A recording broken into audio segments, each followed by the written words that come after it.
Chapter 21. Echoes of Darkness. The sky was torn apart with a supernatural roar.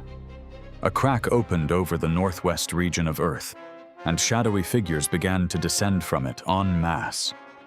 Suspended in the air, they deployed in formation, leaving the central space clear, reserved for their leader. Eldran was the last to appear. He descended slowly, arms folded, as if the air itself bent to his will. No one equaled him in power. His very presence corrupted the world around him, and he reveled in the oppressive atmosphere, drinking in the darkness with arrogant satisfaction. Around him, his legions waited in silence, while a dense, malignant aura emanated from his body, seeming to devour the very air. The most massive of his soldiers stood at his right, head bowed in reverence to the sorcerer of darkness. Eldran narrowed his eyes, scanning the horizon. A few seconds later, a vile smile curled across his face. He had found his first objective. Over there. Such a dense concentration of life. A fitting stage to begin. He turned to face his army, and his voice resonated like thunder. "Soldiers!" He raised an arm, pointing south. "Head that way!" At the lookout, Piccolo's eyes snapped open, sensing the avalanche of presences. "They are starting to move." Trunks turned immediately, his face tense. "It looks like they're heading toward West City. If they get there, they'll destroy everything. Let's go!" Dende intervened with a firm voice, although the tension of the moment was reflected in his gaze. "You must go at once. Mr. Popo and I will summon Shenron." Piccolo nodded. "Perfect. If we manage to bring Goku and Vegeta back, there is no doubt we will win." The Dark Army advanced from the heavens like an unleashed tide. In their wake, the air became saturated with a dense and malignant ki, which adhered to the clouds and transformed them into a stormy sky. There were hundreds of warriors, so compact in their formation that their silhouettes darkened the firmament, advancing like a relentless shadow in the direction of West City. From high above, the Dark Sorcerer observed the deployment with cold satisfaction, watching how his wave of destruction loomed over the earth. But it was not just the city. In their wake, Eldran's forces left a trail of destruction. In one village, entire houses were razed by dark blasts. In another, fields were reduced to a blanket of ashes. The advance was unstoppable, and West City was the next to see its sky darken. The daylight filtered through weakly, bathing the city in a dull and oppressive tone. At Capsule Corp, Bulla ran to the window of her room, her pulse racing. The tremor of those dark energies felt suffocating. There are too many of them, and they're heading right for us. Without thinking twice, she opened the window and flew out. She rose above the buildings, tensing her arms as she looked at the source of that terrifying pressure. Then she saw it. The imposing leader extended his hand, and a wave of dark ki hurtled down at an area packed with civilians.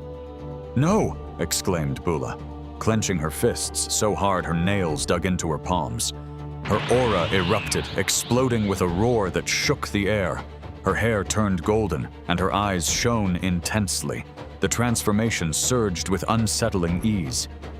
In a flash, she intercepted the attack with both hands and deflected it toward the sky, where it exploded in a thunderclap that shook the entire city. The civilians in the streets raised their gaze, astonished, and saw Bulla floating in the air, with her golden hair agitated by the wind. The burning of her ki shone in her eyes. "What was that?" asked an old man, looking incredulously at the sky. "Did a vehicle just crash?" "Look!" shouted a young woman. "There's something up there." High above, humanoid shadows descended slowly, covered by a dark aura. The few on the ground who spotted them backed away, unable to comprehend what they were witnessing. Meanwhile, the murmur of the Dark Army drew closer and closer to her, surrounding her. I managed to resist this attack, but I can't do it alone. I feel several energies approaching. They better get here soon, thought Bula, gritting her teeth.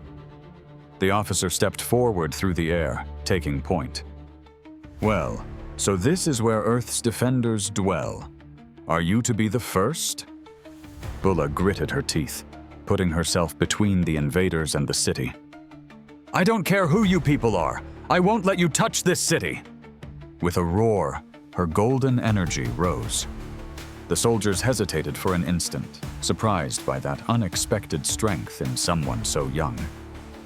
The leader arched an eyebrow, but soon let out a loud laugh. Not bad at all, but don't fool yourself, girl. That power isn't enough against me. For an instant, the imposing soldier turned his head to the horizon. His grin widened. It seems several powerful presences are approaching. His voice sounded almost amused. Let them come then. This will be much more entertaining. The tension rose like an unstoppable wave. The air became unbearable, and the soldiers closed in on Bula, drawing nearer. From the horizon, two auras crossed the sky in a flash. Gohan and Oob positioned themselves in the air right in front of Bula, interposing between her and the enemies. Bula looked at them with a tense gaze. You've finally arrived, she said, taking a deep breath. The leader tilted his head, observing them. So, you are the new champions of this planet. I can feel it, said Oob in a low voice. Eldran is up there. He wants to observe us before intervening, said Gohan, keeping his gaze fixed on the soldiers. In the distance, the golden auras of Goten, Trunks, and Pan approached rapidly, along with Piccolo's. The dark soldier showed his fangs in a grin of satisfaction. And I see there are still more pieces on your board. Perfect. It'll be all the more satisfying to crush you. I heard some of you managed to kill Gravek. That's not true, replied Goten. It was Eldran himself who— Silence, the warrior interrupted him. You thought he was the apex of our strength, but thanks to Eldran and the energy stolen from Hell, many of my warriors now equal his power. And I, Commander Vorga, have even surpassed him. His aura erupted in a flash of dark lightning, making the surrounding buildings tremble. The soldiers roared, responding to his proclamation. At last, the day has come. The forbidden world will be ours. His soldiers erupted in cheers of war. The pressure was suffocating. The heroes prepared to launch themselves. And then something pink crossed the sky at full speed. Boo! Mr. Boo plowed right into Vorga. The blow sent him crashing to the ground with a roar that made the windows rattle. The commander was left unconscious, face down, while the dust settled. The Dark Army fell silent in unison, as if the air itself had frozen. Mr. Boo scratched his cheek and smiled simply. Now the fun starts. The heroes could barely hide their surprise. A collective roar exploded among the enemy ranks upon seeing their commander fall. In an instant, the city became a battlefield,